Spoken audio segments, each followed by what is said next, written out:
ہم یوم آزادی نہیں منائیں گے کیونکہ ہم ایک آزاد ریاست نہیں ہیں۔ جو بھی لوگ یہ بات کر رہے ہیں انتہائی بیوقوف اور انتہائی ناسمجھ ہیں۔ پاکستان اس وقت دنیا کا سب سے آزاد ترین ملک ہے۔ ہم کیسے آزاد نہیں ہیں؟ ہمارا قانون جسے چاہے سزا دے سکتا ہے، جسے چاہے معاف کر سکتا ہے، جسے چاہے سالوں کچہریوں میں رسوا کر سکتا ہے۔ ہم کیسے آزاد نہیں ہیں؟ ہماری پولیس جسے چاہے پکڑ سکتی ہے، جسے چاہے چھوڑ سکتی ہے، جسے چاہے سرعام رسوا کر سکتی ہے۔ ہم کیسے آزاد نہیں ہیں؟ ناپ تول میں کمی، جھوٹ، ہر چیز میں ملاوٹ، کاروبار میں جھوٹی قسمیں، دو نمبریاں۔ ہم کیسے آزاد نہیں ہیں؟ طاقتور طبقہ جس کو چاہے رسوا کر سکتا ہے، جس کو چاہے قتل کر سکتا ہے، جدھر مرضی اس کا جتنا دل چاہے وہ ظلم کر سکتا ہے۔ ہم کیسے آزاد نہیں ہیں؟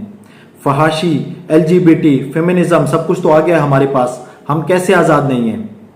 اور یہ جو لوگ تنقید کرتے ہیں حکومت پر، دفاعی اداروں پر اور وزراء پر، یہ جو بڑی بڑی سیٹوں پہ عہدیدار بیٹھے ہوئے ہیں ان کے اوپر جو تنقید کرتے ہیں، آپ کو ہوش کے ناخن لینا چاہیے۔ یہ لوگ دن رات محنت کر کے اس ملک کی معیشت کو مستحکم کرنے کے لیے تگ و دو کر رہے ہیں۔ آج جو پاکستان کے اندر اور پاکستان کے باہر ایک ریل اسٹیٹ کا جال بنا دیا گیا ہے، یہ خالی اس ملک کی معیشت کو آگے لے جانے کے لیے کیا گیا ہے۔ خدا را ان لوگوں کی قدر کریں۔ ایسا نہ ہو کہ آپ کے اوپر کوئی ایسا حکمران مسلط ہو جائے جو آپ کو حق کی تلقین کرے، جو آپ کو جھوٹ بولنے سے منع کرے، جو آپ کو کرپشن کے خلاف کھڑے ہونے کی تنقید کرے۔ خدا را ان لوگوں کی قدر کریں ورنہ یہ عذاب آپ پہ نازل ہو جائے گا۔ پاکستان زندہ باد۔